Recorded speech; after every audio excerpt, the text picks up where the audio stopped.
Hello, ladies and gentlemen, and welcome to another episode of A Crep from the 80s.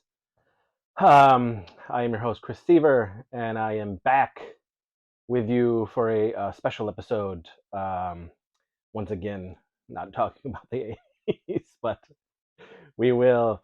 And just so you guys know, there is a newer episode that I put up last week, I believe, with myself and Steve May of Streaming Things, and we talk about our favorite science fiction films.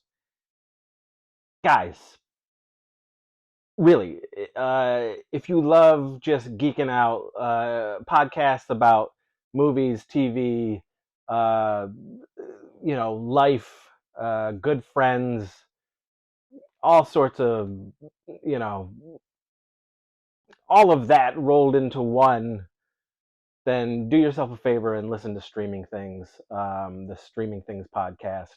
They are also on YouTube. Good bunch of people and really entertaining. And I can't say enough good things about them. It's highly enjoyable. And there's years worth of stuff on their channel. And they started as a Stranger Things recap podcast. And they've just morphed into a little bit of everything, movies and television, and but again, they talk about life and their friendship and growing up and all of that. And yeah, so please give Streaming Things a shot. And Steve in particular is a great guy, and I've had him on a couple times now, and I will continue to have him on as long as he says, yeah, I'll do it. And hopefully I'll be able to guest on Streaming Things as well.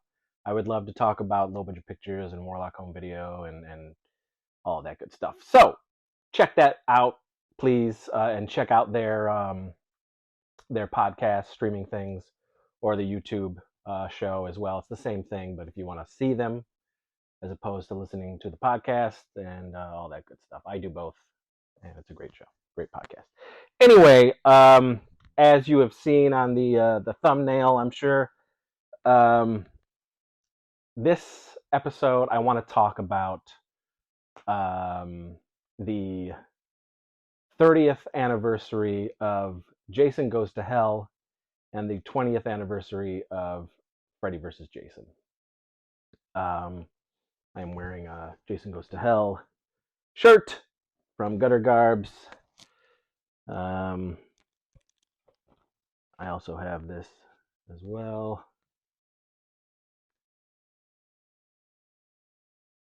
Pretty cool. I cannot remember which company I got this from. I can't remember if it was Pentagram Peter Pan or Graveyard Goods, or I just can't remember. Some company out there, so many shirts, so little money. But I've had that for maybe 2 years now. I can't remember. Anyway, so yeah, we're going to talk about these two movies, and I have stories for each. And you may have heard these stories watching previous episodes where we do discuss the Friday the 13th films, or on maybe some of the live shows. But this is a nice dedicated episode to these two films. And I'm going to give you some background on each. And I'm sure some of you are like, why the hell are you talking about Jason Goes to Hell? Because most fans of the franchise do not like it. And I'm kind of right there with them. But there's things that I do want to talk about. So, yeah, again, the Friday the 13th films, and really right next to it, neck and neck, Nightmare on Elm Street films. I mean, those two franchises are my favorite franchises. Star Wars, you can say Star Wars, but that's a whole different thing. This is these two franchises, um, I mean, I grew up with, very near and dear to my heart. Um, Nightmare on Elm Street, the first film I saw when I was 7 years old, 1984. My mom took me to see it. Everybody knows this story, and that had a great effect on me. Uh, and just constantly renting the Friday the 13th films. My first my first Friday the 13th film in theaters um, was Part 7, The New Blood. Um, but I mean, I had rented the Friday the 13th films up to that point. Yeah, I just when I got that camera, I got that video camera when I in '84, after that Christmas for the family, and I took it, and I mean, primarily what I was doing was either I was recreating, you know, Star Wars set pieces, Back to the Future set pieces, the Dark Crystal set pieces, Little Shop of Horror set pieces, or we were making Friday the 13th and Nightmare on Elm Street like fan films, quote unquote, like running around the neighborhood with my friends and cousins and just doing our own versions of these films. Um, yeah, neck and neck. I mean, Jason and Freddy were just, a part of my life. I mean, think about it. Those kids, I was born in the 70s. Growing up in the 80s, Freddy and Jason are the, Frankenstein, Dracula type. We had the 80s monsters. And to this day, I got to be honest, for me anyway, uh, nobody's even come close to the horror icons that we had in the 80s growing up. People try, you know, people are going to say, "Well, Scream" and all that shit, and no thanks, nothing. You just can't beat the other outside of the Hammer films or the Universal monster films. I mean, you can't beat the '80s monsters that were created and we grew up with. As far as I'm concerned, and I'm glad that they're still around to this day, and new generations are discovering them. Um, so like most of you horror heads, monster kids, Friday and Nightmare are very present in my life and have always been since I was a kid. Um, so I saw.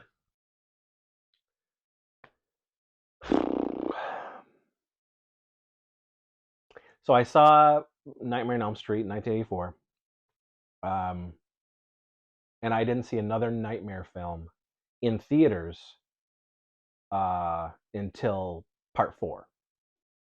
I did not see 2 and 3. Those were VHS, very specific moments for me as well, especially Dream Warriors with the Sarah family, which I've talked about before. But so I started going to the theater for the Freddy stuff, Part 4, which is also my favorite Nightmare on Elm Street film. And like I said, Part 7 was my first Friday in theaters. So I go to see Part 8.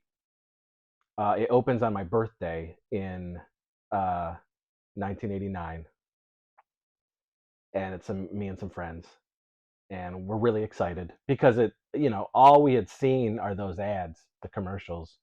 Jason Takes Manhattan. It's Jason in New York City. It's like, oh, this is going to be amazing. Um, I come out of the theater and I'm like devastated. I hated the film, and to this day, I really don't like Jason Takes Manhattan. I think it's pretty terrible. Um, I also really hate Jason under the mask. I hate that look, pumpkin face. I don't know what that is. I hated that whole thing. The kid version of him, and after the toxic way. I don't like I don't like Jason Takes Manhattan. So um, I would say after that movie, I really started to uh, kick kickstart into overdrive the Friday the 13th fan films that I was making, because I was like, man, that sucked. I want to do stuff that I want to see. And so, we just got some friends together. And it was just a couple years outside of starting Low Budget Pictures, the, film group that I started in 91. Um, but, and so, yeah, so I was doing that. So my friends and I were coming up with our own sequels to Friday the 13th. And then, of course, through Fangoria, um, you find out that, Friday the 13th is being sold to New Line Cinema. And at the time, New Line Cinema was my favorite, uh, like, movie company, as small as it was. But it was primarily because of all the horror that they were putting out, certainly the Freddy movies. Uh, and I was a giant fan of the Critters franchise, and I loved the logo and everything, and so I was like, oh my god, Jason is going to New Line Cinema. This is going to be amazing. And at this point, 91, Freddy is jumping the shark, and we get Freddy's Dead, which was also a really fun theatrical experience for me and my mom and some of my friends. Um, but and at that point, it wasn't Jason Goes to Hell. There was no inkling of that, really, at all. Um, and so there was like a fervor in as far as me and my friends were concerned. We were like, when's the next Friday the 13th movie? When are we going to see Jason again? And we had so flyers started being put up around Wellsville, where I grew up. And this was now we're going to 1992, and flyers are going up, and it's saying that Kane Hodder, who has played Jason, in Part 7, Part 8, and the upcoming Friday the 13th film, is coming to speak.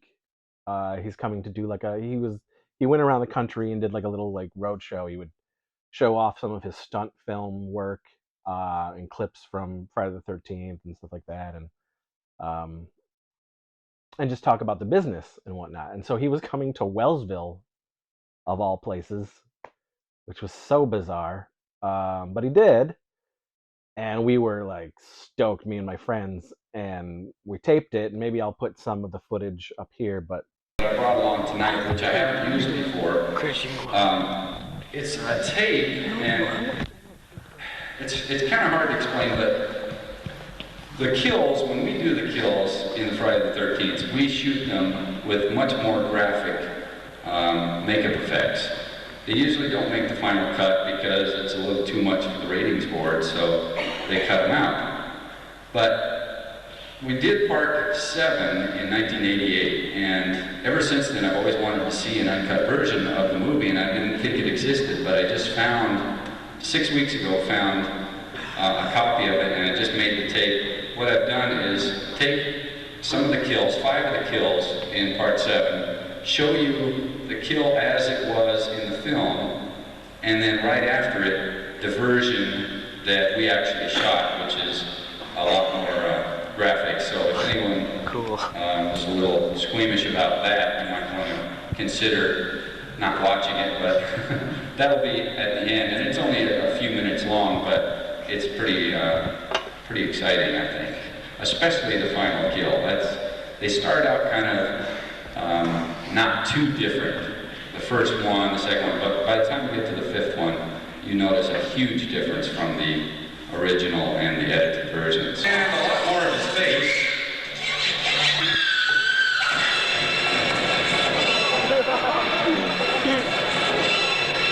And quite a bit more blood.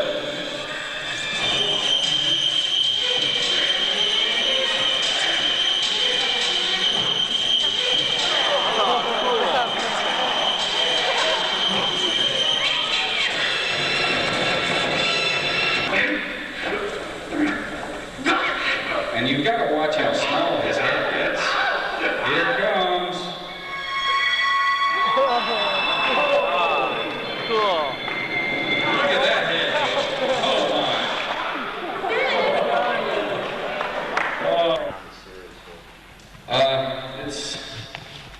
We just did part 9, and like I mentioned about the ending, it's a really, really good ending for once, and it completely sets up for part 10, which I can't really go into what part 10 is about, but it's something that horror fans have wanted to see for a long time. It's kind of a battle between people. Yes? What's Friday the 13th Part 9's title? The subtitle part 9 right now is Jason Goes to Hell. It's went to Manhattan, now goes to hell. I don't know. So Kane Hodder comes to Wellsville, and he's set up in this like gymnasium or something like that, and he comes out to Metallica and like strobe lights and smoke machines, stuff like that, and it was pretty cool, pretty fun. And he starts talking about his career, and this is, for me, this was the first time like I had seen any of the uncut stuff from part 7, because he showed raw footage um, from part 7, all the gore that was cut out of the film, and it was like awesome. And I remember the crowd like really reacting to it, and I was like, oh my god, whoa. And so we just were all about the new Friday the 13th movie. We knew it was coming. We knew it was being made, and at that point it was supposed to come out in '92, and it got pushed back, and he talked about that as well. um, and so I had my friend Jerry, who was next to me, I had him ask what the title of the new film was. And in the video, Kane says, well, right now it's called Jason Goes to Hell. And we were just like, whoa, my God, Jason Goes to Hell. Whoa, this is going to be awesome. All right, that's sweet. Metal. Uh, and that's when I got a hat.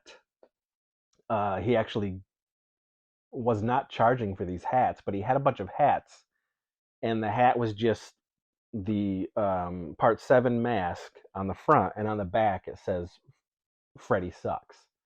And I wore that thing for fucking probably a decade, and I wish I still had it. But and then time goes by. You see Fangoria magazine. You start seeing what Jason looks like, and I was like, holy shit. I was really enamored with it. I thought it was badass. I love the look. The mask being indented into his head and skin sort of overlapping it. I just thought that was so awesome. And it was KNB who were doing the effects. And that was another like big thing for me. Growing up a makeup effects, slut. I love that shit. Savini and KMB and Rick Baker and all those guys, Kevin Yeager, Steve Johnson. Like these guys were rock stars, and so I loved the look. And actually, I remember seeing a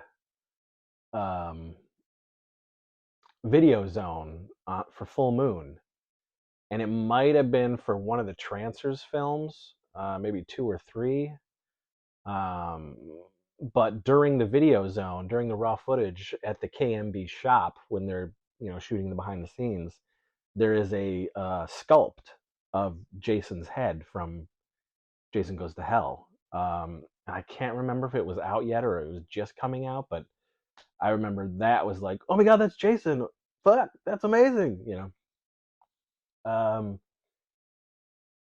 so the anticipation was huge for me and my friends. We really, I remember reading in Fangoria in the Terror Teletype, and they had like a page, like a little clip that said, oh, the reason it got pushed was because they wanted to shoot more gore footage. So that was exciting, you know, and that also gave the date for 1993.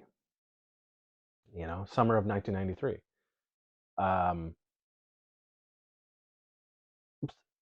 and at this point, 93, 1991, I started LBP, Low Budget Pictures, um, and we were just making movies, movie after movie after movie.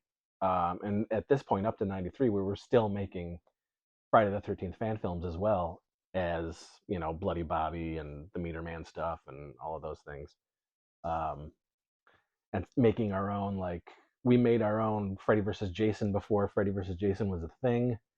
Um, we did Friday the 13th Halloween night, mixing Michael and Jason and all of that. And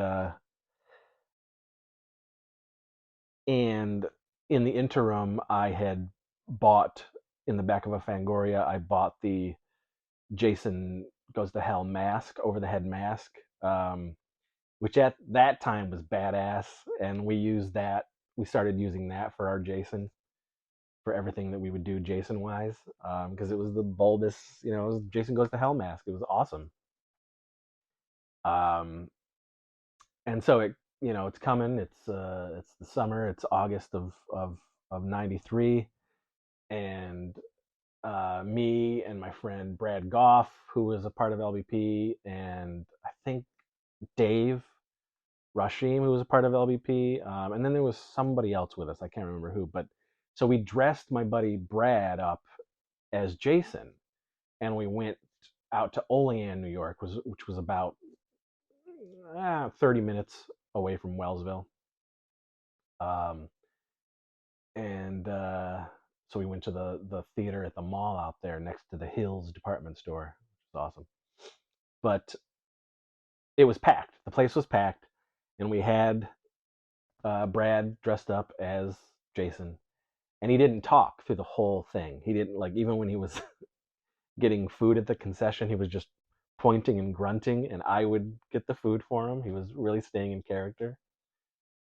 And I remember we walked into the theater, and it was full, totally full, all teenagers like us. I was 16 at the time, and everyone started like cheering and clapping, and we had Brad like walk down the middle and was sort of like high fiving everybody as he was walking down, and he walked back, and we watched Jason Goes to Hell, the final Friday. And by the end of the movie, when Freddy's glove comes up and grabs the mask, this theater that we were in, we like went ape shit. Um, we jumped up. Everyone was like hooting and hollering and clapping, and it was a it was a really good time. And so at the time, 16 years old, um, we all thought Jason Goes to Hell was it, man. We were pumped. We were just like, this is the movie, man. Like, this is so fucking good, and blah blah blah blah. And at the time we were like, oh, it was so different, and they tried to do something cool and new, and I mean, and I tell you what, like, I I've talked about this video store, my video store, Video Connection. They knew me since I was a kid, and I was always they always let me reserve movies first because they knew me as the movie kid, and they would let me like shoot videos in their store and everything. So you better believe when Jason Goes to Hell was coming out, I was gonna get that shit, and it was unrated. They were pimping it as it was going to be an unrated VHS, and we were so excited. And so it came in, and when it came in, they always gave you. I mean, the video stores always got like displays and whatnot and things to promote the film. And so when it came in, they got three of these, and they gave me one of them, and I still have it to this day. This was a Jason Goes to Hell promotional cube, right? Like, and you could like show different pictures and stuff, and yeah, it was really weird. um, but I've had it uh, since it was released, and uh, ultimately because I rented the movie so much, they gave me their copy um, of Jason Goes to Hell. So this is my Jason Goes to Hell from when it hit VHS. They also gave me posters, so I had the reversible poster on my wall. One side was the cover, like this, and then the other side was Jason holding a machete. I would get everything that I could. So this is mine from back then.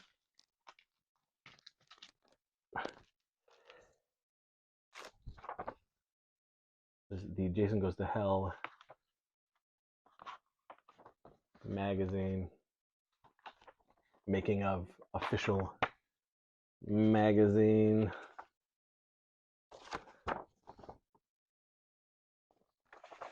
Um, I've kept it all these years. I would get a lot of these as well. I do have this as well. I have the comic book, the mini series that came out, and I've been trying to find it. It's somewhere in my collection, somewhere in the tubs, in the storage somewhere. And I was looking, and I was like, man, I know I still have it. And this is my Fangoria where they gave it big coverage, and you can see I ripped so much stuff out of it. Pictures,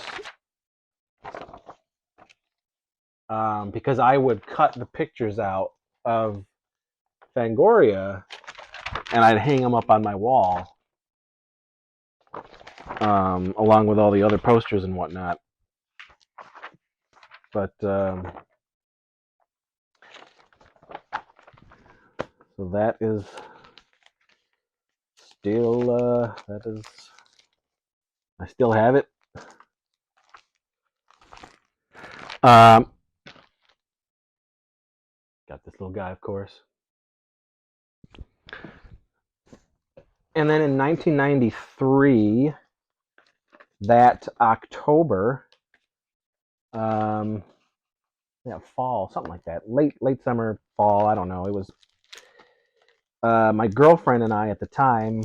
We went to the Fangoria Weekend of Horrors and met Kane again, and this time had him sign this.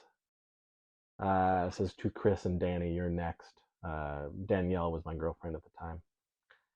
But and guys, this was free. Those were the days, man. Those were the days. And even after this, when I would meet celebrities, because that's when I started going to conventions, Fangoria shows. It was '93, so I just started going every year. Um, the autographs were only like $5, and nobody was charging for pictures. It was ridiculous. Come on now. Um, and throughout the years, I have Kane's, autograph on a bunch of stuff, and now it's just, now it's Kane. Kane is at every convention that there ever has been. Kane Hodder's there. Um, so,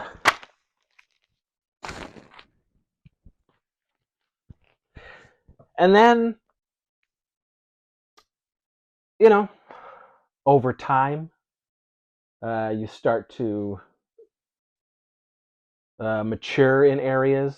Not me too much, but when it comes to certain movies, um, there's a lot that I still, think are amazing films and still hold up, and um, I watch over and over and over again. Um, Jason Goes to Hell is a pretty bad movie, um, with some very cool set pieces and kills. Um, but overall, it's you know it's one of the bad ones. Uh, for me, Friday the 13th, um, Jason Takes Manhattan, Jason Goes to Hell, and Jason X are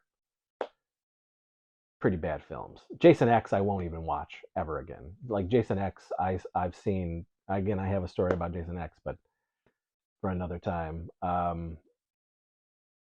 do not like that movie, and you know it's in the set. I wouldn't mind selling that disc. If somebody wants the Jason X, I don't give a shit about that film. Part 8 I can watch as like a just throw it on and I'll do other things, you know. But I don't like that movie either. And so, for the 30th, for anniversaries of movies and television shows and things like that, I always sort of celebrate the films. And so I did a rewatch of Jason Goes to Hell from the Scream Factory set, and uh, once it became even more apparent that the movie is not good. However, Adam Marcus, being in his early 20s at the time and being handed a franchise for New Line Cinema, to come off of a very successful franchise and go to New Line Cinema and be like, yeah, we're going to hand the reins to this kid. Um, he did an admirable job for sure. Uh, but it's pretty rough. I think a lot of the acting is bad. The script is pretty terrible. The direction is bad. It's bad overall, but the effects are still kick ass. Jason's look is still kick ass as far as I'm concerned. And oh boy, and Harry Manfredini's music is fucking deplorable. I hate it. I hate it in Jason Goes to Hell, and man, do I hate it in Jason X. I think it's so bad. Um, and I this is very much a movie for me that hangs on to my heart because of nostalgia, because of the times around this film, with me and my friends, and the theater experience, and it still has a very special place in my heart. And so I have all this stuff. I keep getting these things. The look. I would love a bust. A to scale bust of Jason Goes to Hell. Jason. I just you know that's where my love hangs for Jason Goes to Hell. Otherwise, it's a dingleberry hanging on the strands of the Friday the 13th butt cheek.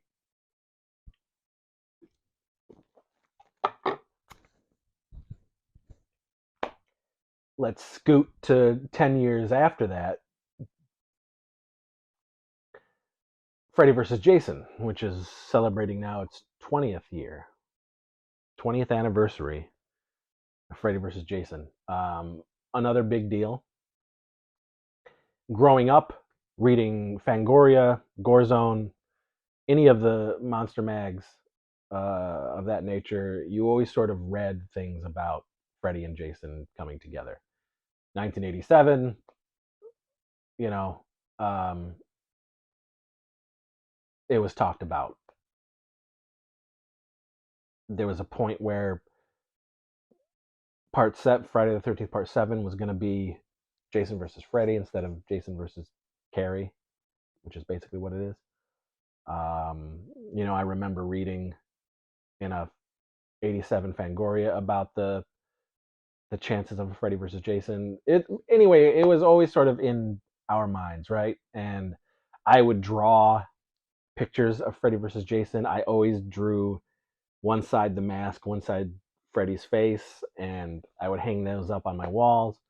When we had a monster clubhouse in the backyard, um, I had a lot of pictures out there, but I would draw our version. Um, it was Jason versus Freddy. That's what it was always called, and we made a Jason versus Freddy fan film. Um, so it was, and then the end of Freddy. I mean, then goes to hell, and that just propelled it even more. And we were just waiting and waiting, and just constantly hearing about this movie and what it would be, and this director's attached, and this writer's attached, and over and over and over. And then finally, it was coming to fruition. Um, and you know, in the summer of 2003, Freddy vs. Jason was unleashed. I've told this story before, but I wanted to do something special for it. I felt it was a big deal, um, something us horror fans had wanted to see since we were kids, and it was finally truly happening. And so I wanted to do a special party for a midnight screening for the premiere of Freddy vs. Jason. And at this point, I'm living in Rochester, and we have one of our theaters is the Cinemark Tinseltown, um, and they are the biggest theater in Rochester. And so I got a hold of them, told them what I wanted to do, and if they would be down for it.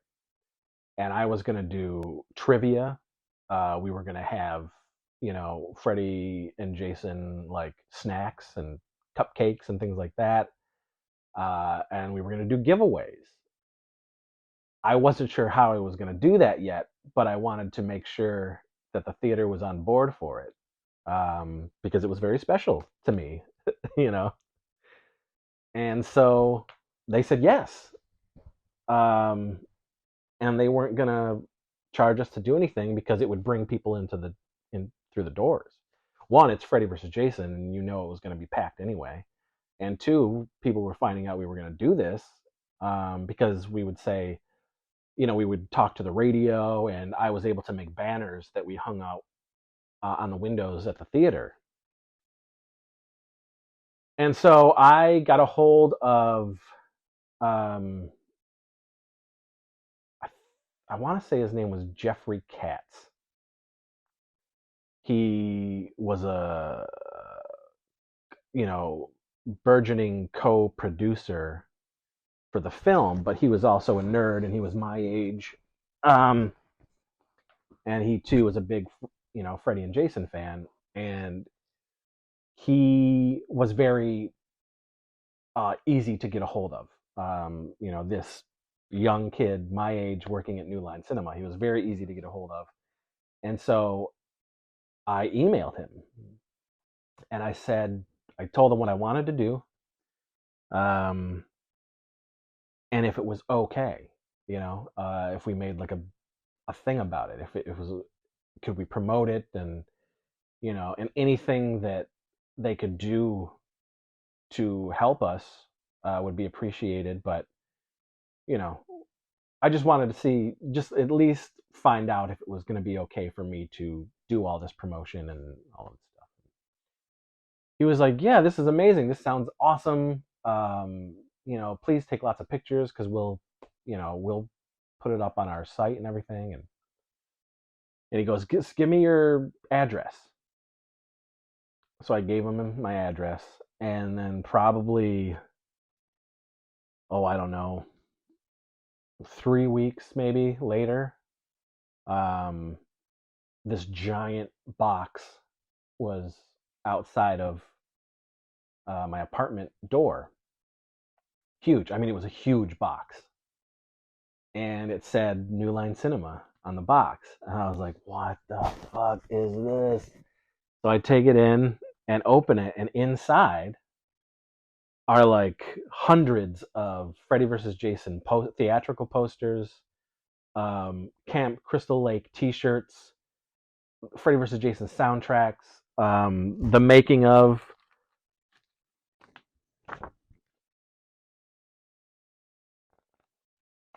Um,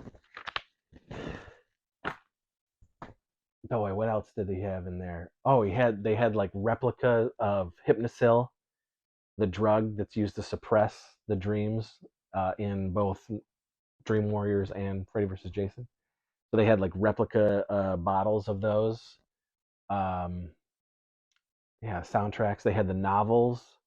I mean, this was ridiculous. I mean, it was it was.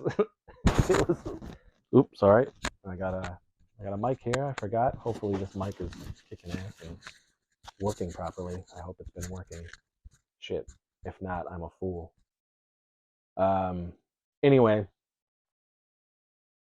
so yeah, now I had giveaway stuff, and of course, I took some stuff. Meredith took some stuff. Casey took some stuff.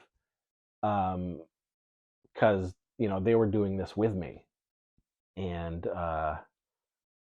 so we had the stuff. And I called the theater and I was like, guys, like New Line Cinema sent us like a whole bunch of stuff to give out to the audience and for giveaways and contest stuff and everything. And so we did radio ads for it. We talked to radio people and what we wanted to do and our love of the series and everything.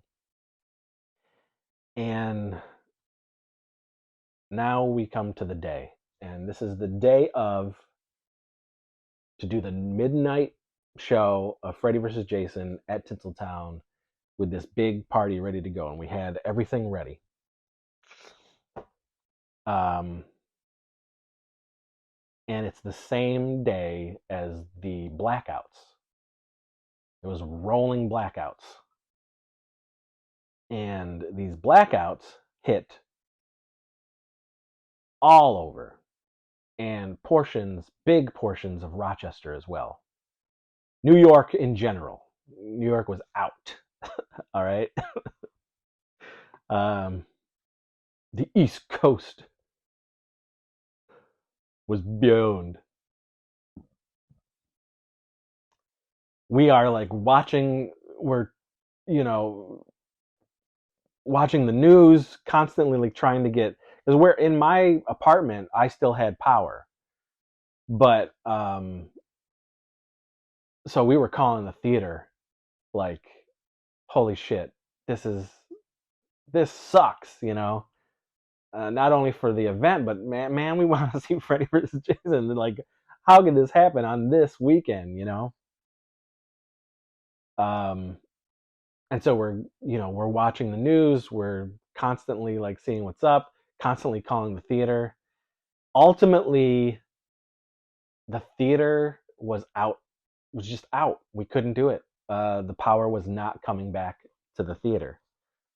And we were like, son of a bitch.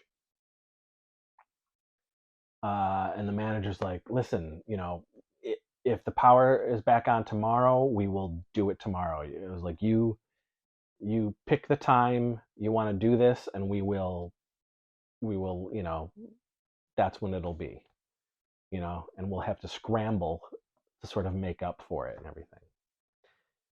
So we were like, oh fuck, okay, okay, and we're sitting around like all pissed, all like sad and everything, and Casey was like, well, I got a buddy who works at a theater in Buffalo, and Buffalo is like an hour away from Rochester. And he's like, want me to call to see if their stuff is still working? And so he called them, and he's like, yeah, yeah, we've got power over here, but we're not doing a midnight show. And he's like, well, dude, can you, and this was still film, and he's like, can you, is there any way we could still come over and watch it at midnight? And he's like, yeah, man. He's like, I'll put the film together for the next day. Now this is, Thursday midnight going into Friday. He's like, I'll put the film together for tomorrow's showings, and you guys can just come in and we'll just watch it right after that. And so we drove to Buffalo, and there's maybe like 10 of us in the audience, because it's just the theater people and our and us, and a private screening at midnight to watch Freddy versus Jason. So we still got to see Freddy versus Jason at midnight, um, and we had a fucking blast. And that sort of really pumped us up for the next day at Cinemark for our event. And boy, it was awesome. Like, the place, I mean, it was a full house and rowdy, man. Like, this was horror fans. These were people who were ready to fucking go. And we were like, we're so sorry. And we got out front. We had a microphone, and we had our cupcakes and our treats, and we brought out all the stuff and everything. And we did trivia, which was really fun. And people got a lot of free shit, and we let everyone know beforehand. We were like, man, you guys are fucking in for it, because we did get to see it last night. We told them the story, and they were like, oh man, amazing. And we were like, yeah, this is gonna be wild. You're gonna love it. And then that screening was, 10 times better than ours, because this was a full house of rowdy, hooting and hollering fans who were, you're either on Freddy's side, you're on Jason's side, and people were just like loving the movie and really getting into it, and that was fun. And that was my Freddy versus Jason story. Um, and sort of the same thing. It was just like, whenever anything was coming out, Freddy versus Jason, I had to have it. Um, the soundtrack fucking sucked. All that music is garbage. But the movie is really fun, stupid fun. To this day, I think it's terrible, but I think it's really fun. The watchability of that movie. I mean, you're only watching it for Freddy and Jason, really. Like, the writing is fucking terrible. The acting is terrible. I want every goddamn kid in that movie to die several times over. um, but the fun of it is Freddy and Jason.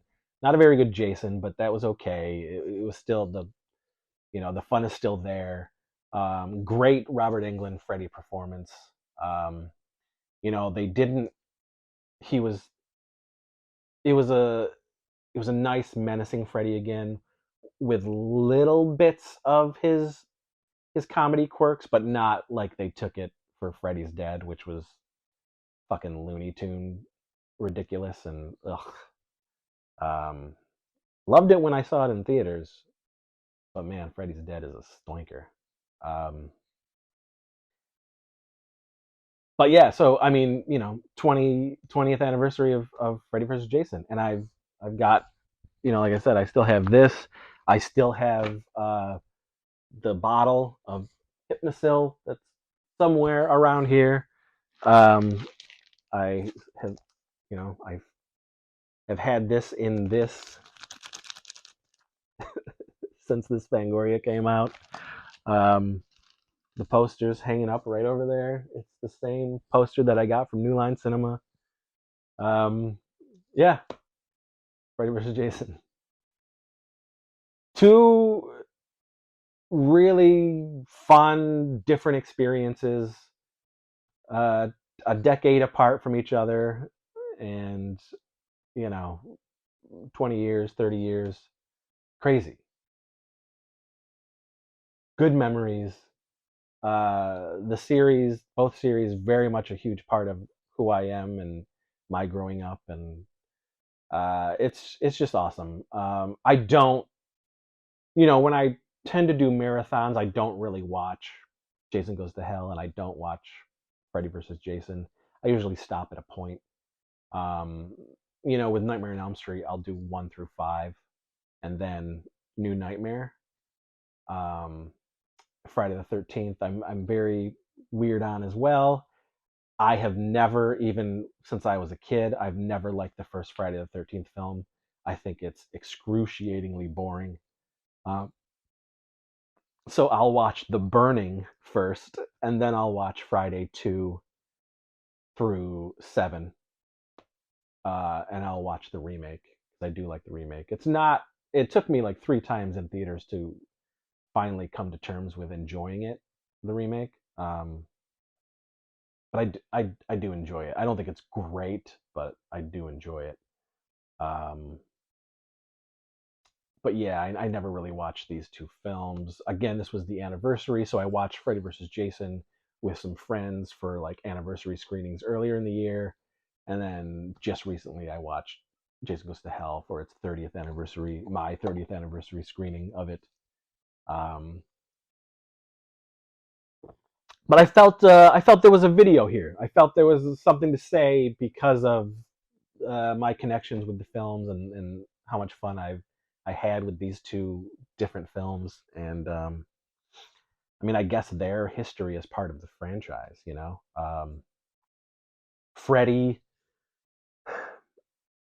Freddy for me is the best stuff in Freddy versus Jason. I prefer that side of the stuff as opposed to the Jason stuff in the movie. So like, as far as I'm concerned, when it comes to Nightmare on Elm Street, I just hope they don't. I would be okay if they just didn't do anything Nightmare on Elm Street ever again. Um, I think I think Nightmare on Elm Street lives and dies with Robert Englund. I really do. I did not like that remake. There's some set pieces that were very clever in that film, but it just was not Nightmare on Elm Street to me. It definitely was not Freddy to me. Um, I say leave Nightmare alone. It's got a great history. Robert is chef's kiss as Freddy Krueger. Just leave it alone. Now Friday the 13th, give me as many as you want. But here's my caveat. I would say stop trying to reinvent the wheel with Friday the 13th. You don't need to. Um, Stop fucking like putting Jason into this scenario or this scenario, or adding some mythology to, which was ridiculous what they tried to do with Jason Goes to Hell, when it comes right down to it. Because if you search your soul, Friday the 13th fans, all you really want is the same old, same old. You really do. As I do. Just keep giving me Jason killing kids, either at the camp or camp adjacent. Set it back in the 80s, I would be 100% all about that. Um, just keep giving me more. Stop trying to say something with Friday the 13th. There's nothing to say. Just give me more of the same, because that's all I want when it comes to this franchise. So yeah, you can make 25 of these, and I'll still, you know. So, but that's it, guys. Thank you for putting up with this. This is a very boring video to watch, but maybe you put it on as a podcast and listen to it while you were doing something else. Whatever the case may be, if you did watch this or listen to it, thank you. I very much appreciate it. Um, you got a little bit of a story and a little past history with me and these two franchises, and I hope you enjoyed. So, that being said, if you want to see some of, ah man, it's upstairs.